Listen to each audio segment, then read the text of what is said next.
أنفسنا ومن سيئات أعمالنا من يهده الله فلا مضل له ومن يضلل فلا هادي له وأشهد أن لا إله إلا الله وحده لا شريك له وأشهد أن محمدا عبده ورسوله. أما بعد، السلام عليكم ورحمة الله وبركاته.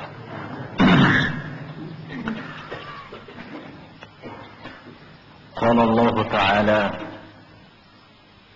يا أيها الذين آمنوا اتقوا الله وكونوا مع الصادقين. وقال تعالى: والصادقين والصادقات. وقال تعالى: فلو صدقوا الله لكان خيرا لهم. عن أبي سفيان صخر بن حرب رضي الله عنه في حديثه الطويل في قصة هرقل قال هرقل: فماذا يأمركم؟ يعني النبي صلى الله عليه وسلم. قال أبو سفيان: قلت: يقول: اعبدوا الله وحده لا تشركوا به شيئا واتركوا ما يقول آباؤكم، ويأمرنا بالصلاة والصدق والعفاف والصلة.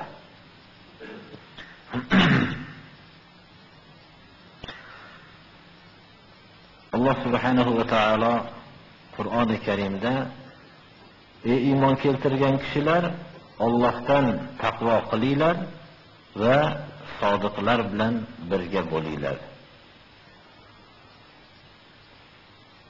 Qur'oni Karimda Alloh subhanahu va taolo sodiqlarni, sodiq kishilar va sodiqa ayollarni ularga mag'firat hozirlab qo'yganligi va hamda ularga katta darajatlarni hozirlagan kishilarning safida sodiq kishilar va sodiqa ayollarni zikr qildi. Va bu sodiq bo'lishlikni manfaati o'zlariga ekanligini ham mana keyingi oyatda bayon qildi. Rasululloh sallallohu alayhi va sallamning olib kelgan yo'llari sidq asosiga qurilgan. Herakl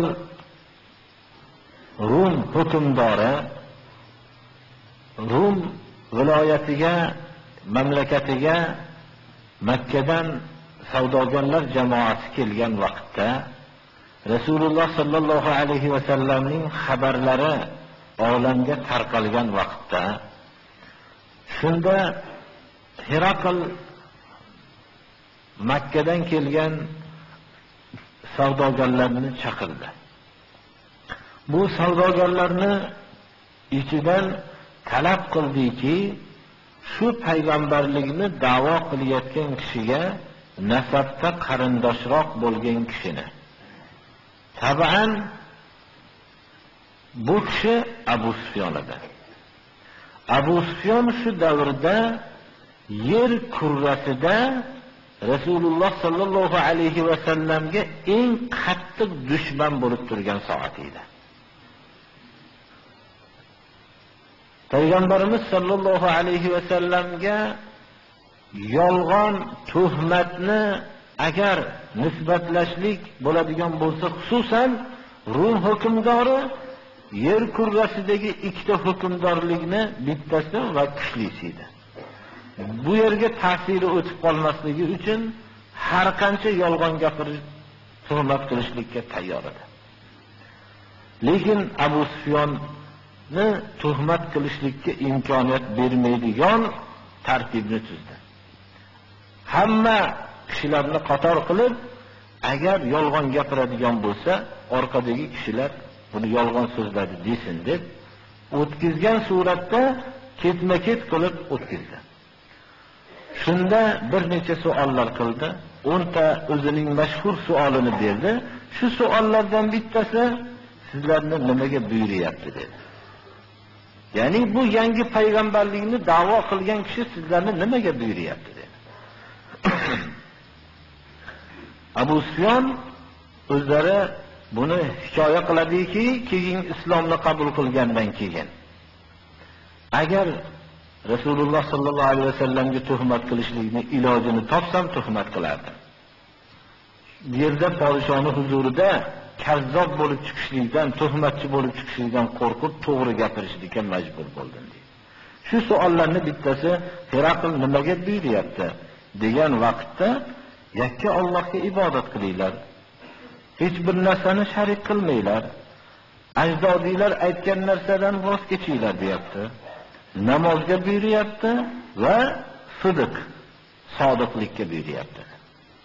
Poklik va silay arham, qarindosh urug'lar bilan Alloh buyurgan aloqa qilishlikka buyurgan qarindosh urug'lar bilan aloqada bo'lishlikka buyuryapti deb sidiqni, ya'ni hatto payg'ambarimiz sollallohu alayhi vasallamning ashaddiy dushmanlari ham biladigan darajada bo'ldiki, islom dini sodiqlikka buyurganligi. Demak, sodiqlik bizi dinimizni eng katta ramzlardan bittasidir. Alloh subhanahu va taolo Allohdan taqvo qilinglar va sodiqlar bilan birga bo'linglar deb buyurdi. Biz hozirgi darsimizning mavzusi nima ekanligini eshituvchi kishilar sezib olgan bo'lsa kerak. Sidiq bizning darsimizning mavzusi bo'lib turibdi.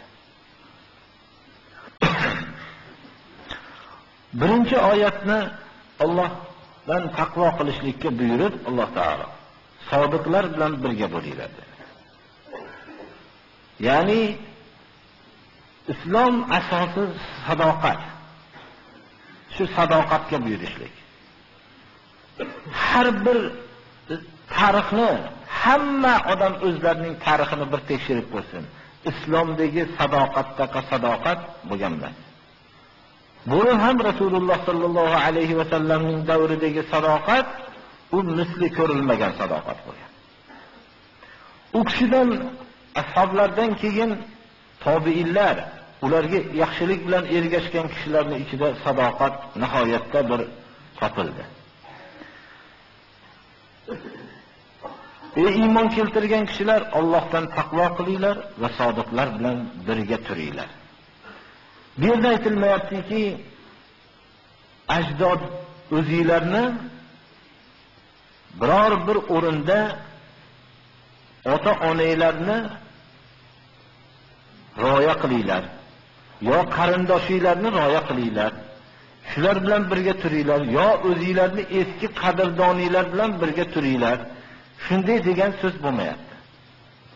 Ya'ni sodiqlar bilan birga turinglar. Har bir narsada sodiqlar kishi safida birga turmoqlikqa Alloh taolo buyuryapti. Biror so'z bo'lsin, xoh amal bo'lsin, shu vaqtda kishi sodiqlar bilan birga turishi kerak. Bu kishini men hatto dushmanida bo'lsa ham shu sodiqlik, dushman agar bir so'zni haq ekanligini gapirayotgan bo'lsa, shu dushman tarafida bo'l, men buni yomon ko'raman, lekin shu da'vosida sodiq, mana shu to'g'ri aytayapti deb turolishimiz kerak. Estaizu billah, ya ayyuhallazina amanu kunu qawwamina bil qisti shuhada'a lillahi walau ala anfusikum awil validayni wal awil aqrabin. Ey iymon keltirgan kishilar, adolatni barpo qiluvchi bo'linglar. Agarchi bu adolatni barpo qilishlik o'zingizlarni zarar